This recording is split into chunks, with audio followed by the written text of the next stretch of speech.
So speaking of LCK and Keen, who is robbed of MVP, what are your take? We had Dom and I had a long conversation yesterday I know what you're going on to get Power into Spike about the LCK All Pro. Just had a long sigh the second I saw that, mate. It's like, because the problem with it is this, right? This is actually, I think, quite subtly different, Monty. This isn't like in Europe when you remember then 2021 when fans made like the Reckless G2, like all 5 of them with the All Pro as well. That was just because you let fans vote. What I hate about this, Monty, is I don't actually believe this is that Koreans think each player is the best. This just shows how their culture values homogeneity and the idea that you're all cogs in a machine. Yeah, they want what they really believe. And unfortunately, I will say, guys, the T1 faker angle makes this look like it is true, even if that's probably the extreme outlier example of it. But to the Koreans, I think they really do believe that if you have a record like Gen G and KTs, you must actually collectively have all the best players. I know that sounds mad, but in a weird way, I actually think they're culturally almost programmed to think that way. Yes, they are. You know, I mean, that's just true. Like, if you look at studies of individuality versus collectivism, Korea ranks among, if not the top of collectivist societies. And that is a core part of kind of the Korean identity, is the celebrating the common good above the individual good, and a real priority on teamwork and working together in order to achieve great things. And, this has done incredible things for Korean society. Look at Korea was destroyed, like completely on fire in rubble after the Korean War outside of Busan, like the entire country.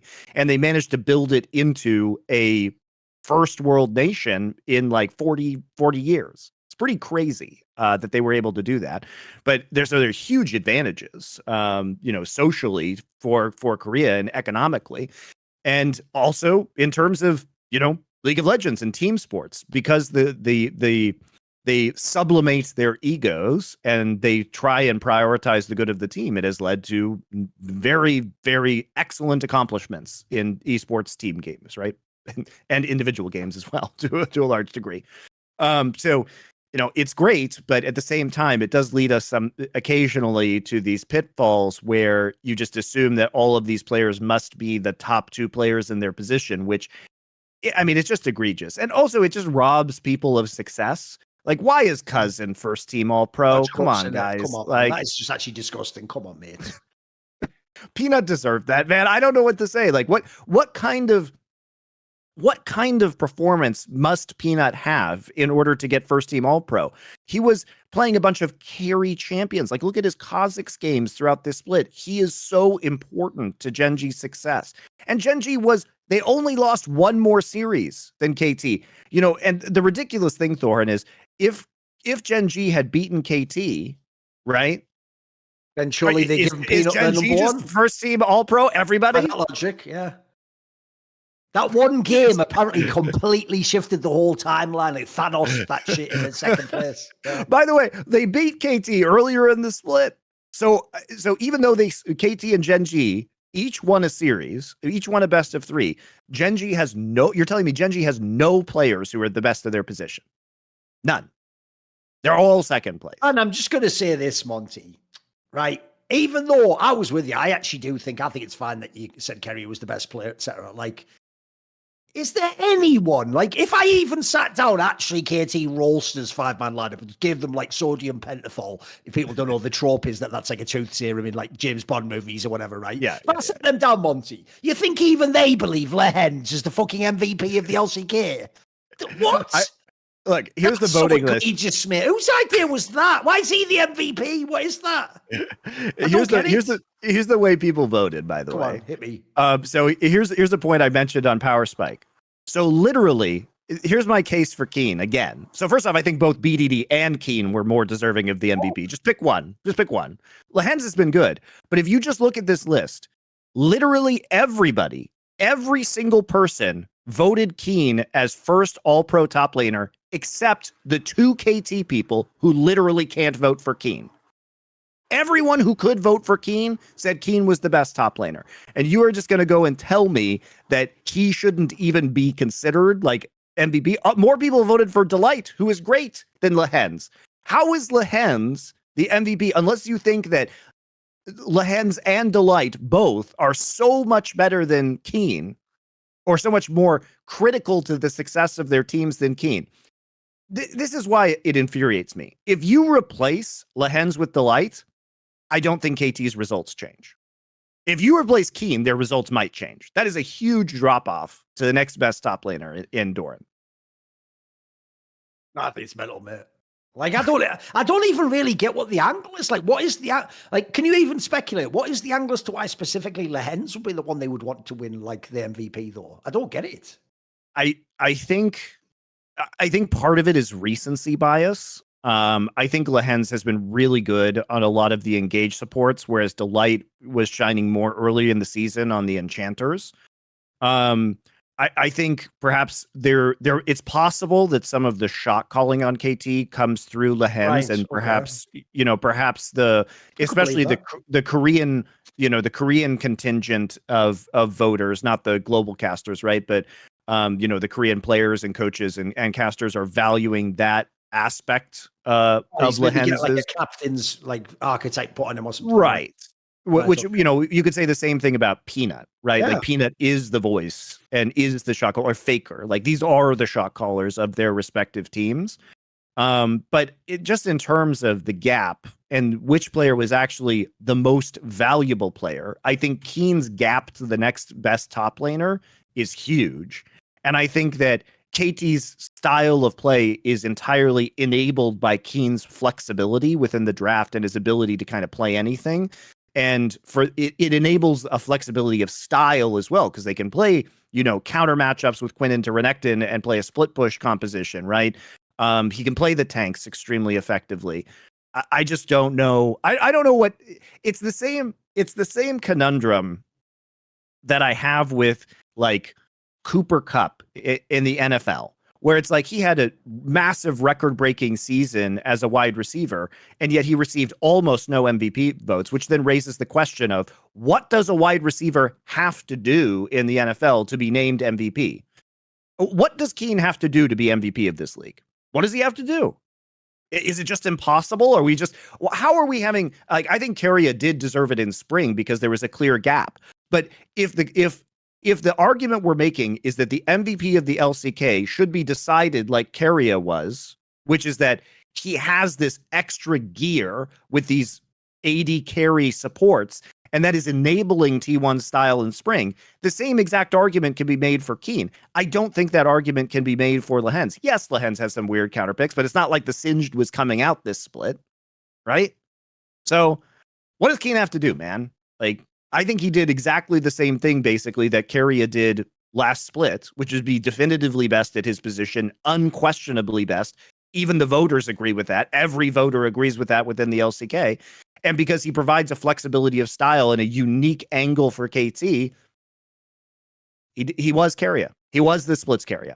It's just infuriating, man. I've got a question. If you like being infuriated, let me infuriate you further. What do you think about some of the people on this voting ballot where they have BDD like third? Some of them have Chovy and Showmaker or Chovy and Zeke ahead. So what do you think of that? So here's the arguments you can make. I think BDD was the best mid laner this split.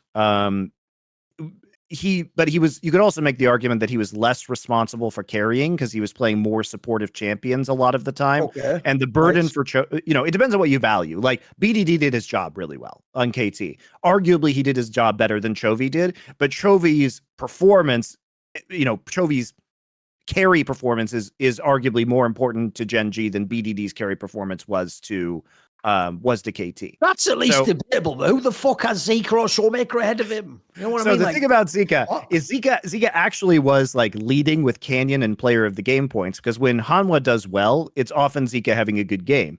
Now and Zika's been doing better and better. I think especially like as we got towards playoffs, Zika's had some really impressive performances.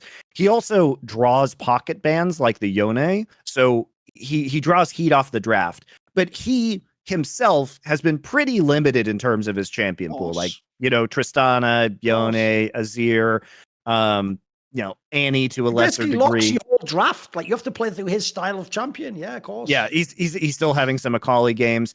So I think Zika's done well, and he probably should be third. Like, I would put him as third, but I think there's a pretty heavy drop off after BDD and Chovy because Zika just doesn't have the flexibility in terms of his champion pool. Like, Now, mate, Showmaker, anyone putting Showmaker there is just going off scrims or legacy or some bullshit like that. Come on, mate. Come on. He hasn't. Showmaker, especially towards the end of the season, was not great. Because I actually low-key feel like those bad years, plus the fact that back in the day, people didn't think of him as like a super killer instinct type mid laner. I think BDD's actually like mad fucking maligned this year, mate. Like, people act like he's some like fucking pussy or just shit at League of Legends. Like, he's a really good player. Yeah, look, he's not fucking Knight, but he's really good. And this is actually like an amazing bounce back year. Like, this is one of his better years ever. Yeah. Remember, I'm the #1 BDD hater, and I think he's been great. His obviously, like, a lot of the stories were around his Azir or his Twisted Fate this year, but he's been an excellent part of this KT lineup, and there's not really any arguing with that. So I do think it's pretty ridiculous. The other thing that really tilts me is the 80 carry votes, because this is the deepest position in the LCK, and I think you can make compelling arguments for any of about 5 80 carries to be the best. Like, holy what do you value? Shit. Dude, there's not a single person voted Gumayusi top 3. Exactly. Is that crazy? In the whole ballot.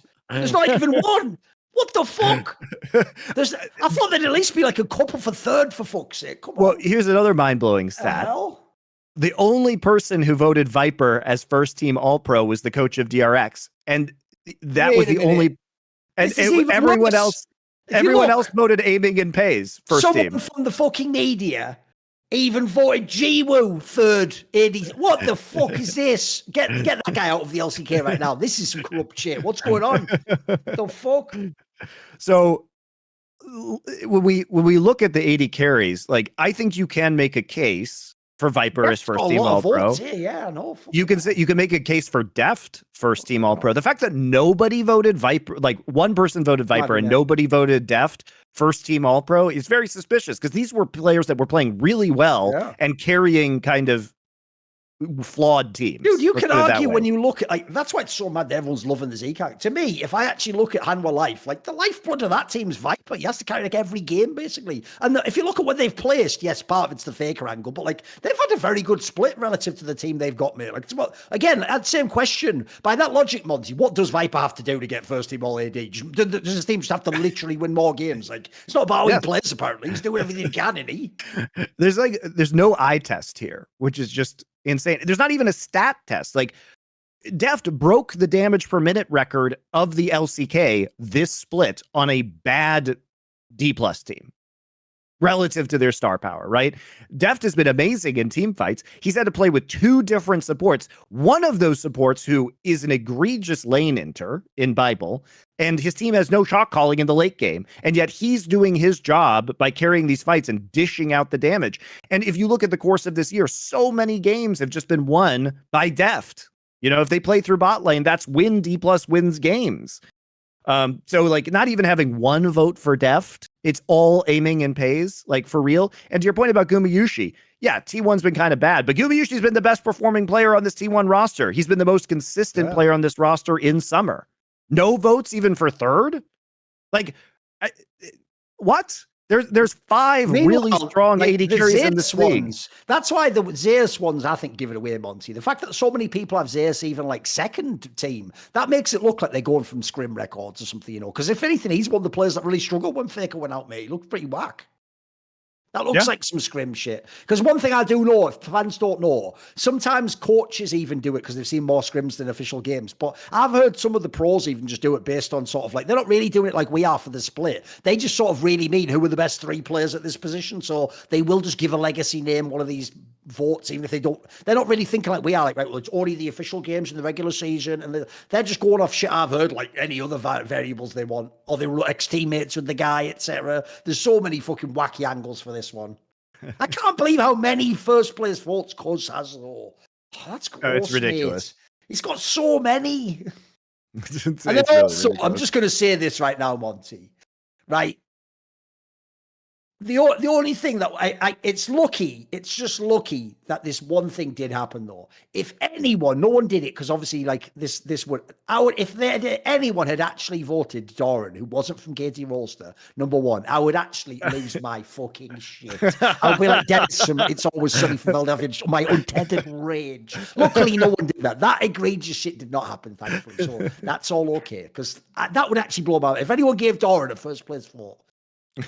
I can't do it, man. I can't do it. This tilts me so much. Like, I just feel, and it must tilt you too, because as the esports historian, this kind of shit just ruins esports history, man. It just fucks it up. Here's the obvious thing if you're a fan, right? Someone in 3 or 4 years, who, by the way, in earnest wants to actually be someone who can chop it up and talk about esports history, and they get into League of Legends, and they're a fan of LCK Monty. They're going to go and look on a Gamepedia and go, cause he was the best jungler in summer of, you know what I mean? Like 2023. And they're going to be wrong. They are going to be completely wrong, but it's not their fault. We've actually fucked them. Because like I always say, I'll bring it back to what I said on the last episode, there are plenty of like awards that are a bit squirrely in sports that will give like dodgy, like NBA MVPs, pretty bad. But I've always said the ones that I like one of my gold standards is actually All Pro in the NFL. I think they do an amazing job doing a very fair case of picking the right person.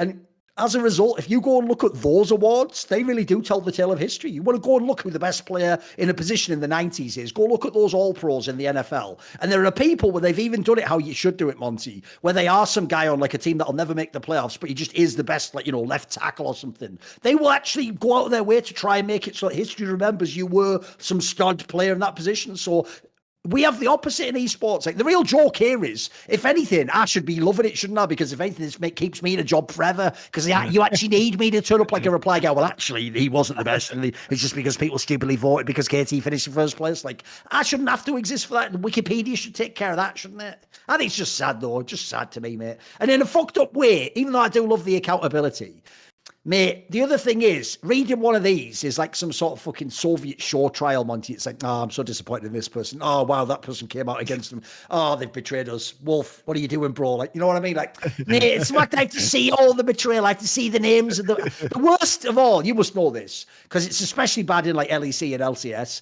There'll always be someone that you know is cool, but they just haven't put any thought into their ballot. And it's like, oh, I like you as well, and you just put in this dog shit ballot. Like, you're part of the problem. I hate you now.